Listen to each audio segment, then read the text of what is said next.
Eu confesso que faz tempo que eu parei de assistir ao Roda Viva, programa que outrora já foi excelente quando contava ali com Augusto Nunes na liderança como âncora. Desde que passaram a convidar gente como Felipe Neto, Átila Yamarino, e o critério ficou escancarado, basta atacar o presidente com fervor para entrar na lista de potenciais convidados, eu perdi completamente o interesse, admito.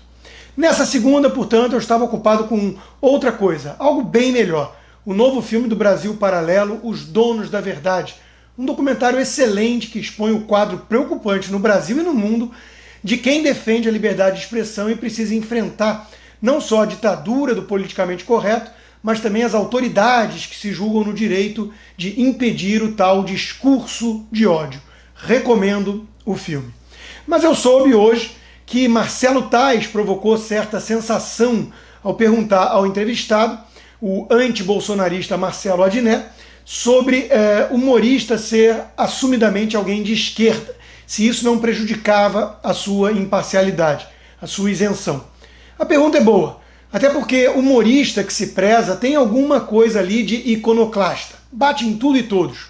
Tais questionou se Adnet sabe que em Cuba e na China, por exemplo, não tem humor, por motivos óbvios. E sua resposta foi um rodeio sem nenhum sentido.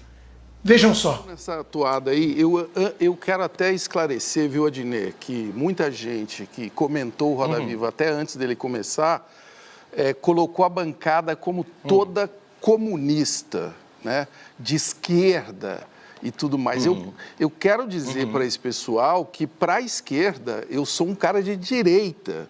E eu não me considero um cara de esquerda. Você é da CIA. Então, eu sou da CIA, eu sou um espião, você exatamente. É da CIA, Marcelo Tais. Aliás, denunciado por um homem da esquerda, o Glenn Greenwald, que é um grande investigador, né? Agora, sim, grande Glenn. Agora, veja bem, o que eu acho muito perigoso nessa polarização é a gente entrar nessa cilada, sabe? E quando você fala que você é um humorista de esquerda, você nunca reparou que, por exemplo, em Cuba não existe humorista? Ou na China não existe humorista?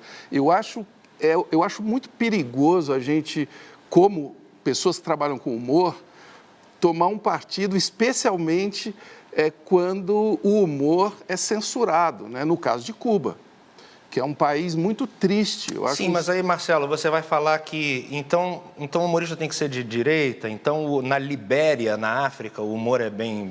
Não, eu acho que o humorista é sempre do contra. Na Libéria, a Libéria é um país...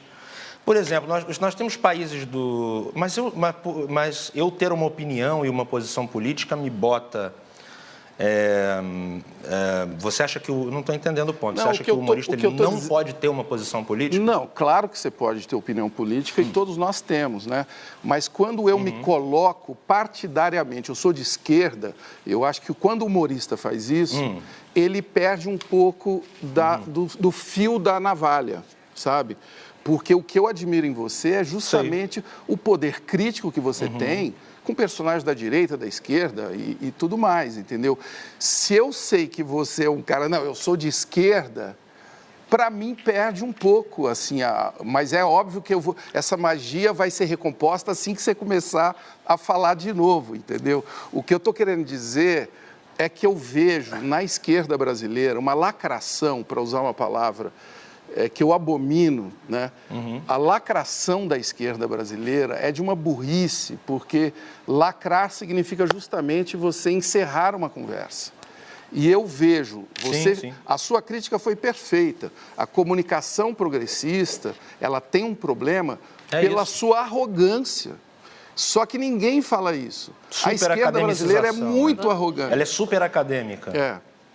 Você não acha que isso prejudica? Eu acho o seguinte, Tais, eu acho que... Não, eu acho que não prejudica. Eu sou uma pessoa acima de qualquer coisa. Eu não boto a carreira acima do humano. Tipo, eu não vou falar o que eu penso para que... Era exatamente o que eu falei aqui no início, né? Eu tenho opinião.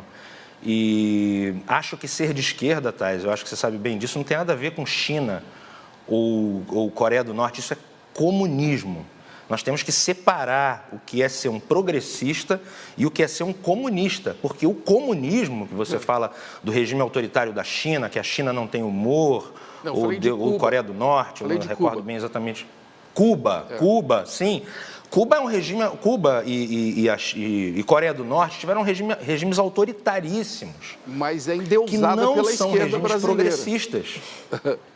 Mas aí não é um problema meu. Você não pode jogar em mim uma pecha que é um problema da esquerda. Você não pode dizer para mim, ao dizer que eu sou de esquerda, você não pode dizer que eu sou lulista ou que eu sou petista. Isso é uma simplificação. Se alguém diz assim, eu sou de centro-direita, eu falo fascista, é o mesmo erro. Não. Tais é alguém neutro, um isentão, que na prática significa ter uma inclinaçãozinha de esquerda sim, mas é um esquerdista inteligente e que busca alguma imparcialidade de fato. E por isso mesmo ele é odiado pela esquerda radical. Com a pergunta incômoda feita nessa segunda, ele foi cancelado pela turma, que está em polvorosa o atacando aí nas redes sociais. Outros isentões saíram em sua defesa, como o caso de Pedro Doria, jornalista do Globo. Pedro é o típico isentão, que se diz liberal, mas é também de esquerda. Para criticar os seus primos radicais, como vimos, ele teve que colocar Bolsonaro no meio do nada dessa história.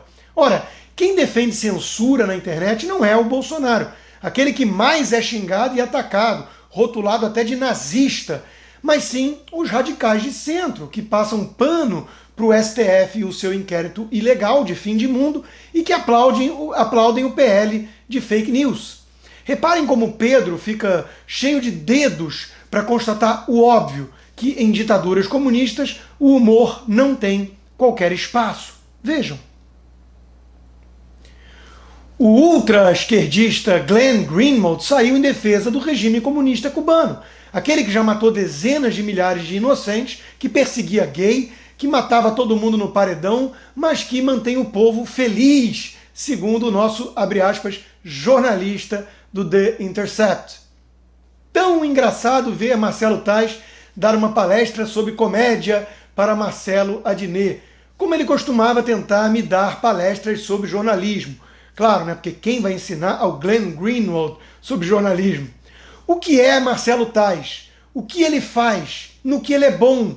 Ninguém sabe, desabafou aí o Glenn Greenwald. E depois emendou: querido Marcelo Tais, não procede essa fala de que em Cuba não há humorista e que Cuba é um país triste.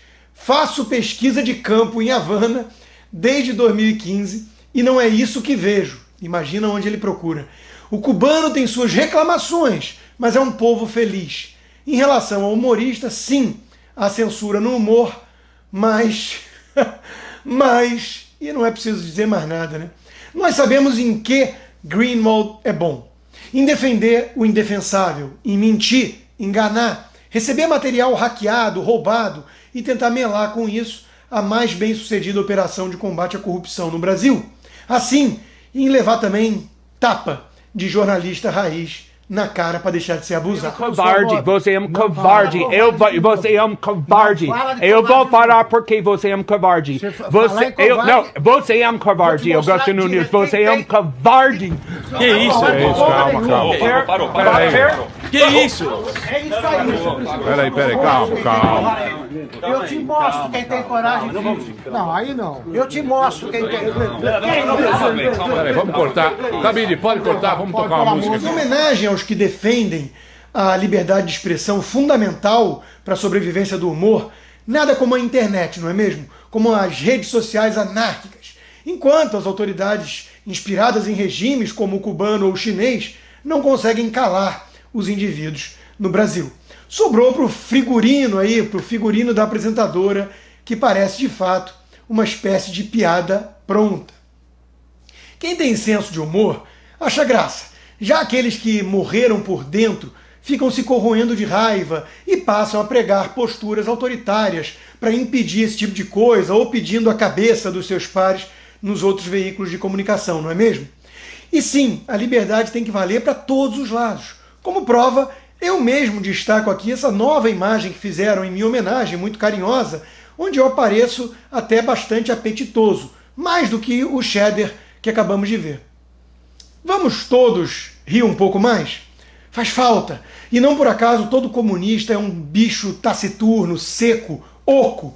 Se insistir, na narrativa de que eu sou passapanista do presidente e do governo é algo que alegra o dia do tal anão roqueiro, quem sou eu para tirar esse momento de regozijo do rapaz? Ainda mais quando sabemos que está dura, muito dura, a vida de antibolsonaristas fanáticos e histéricos, não é mesmo?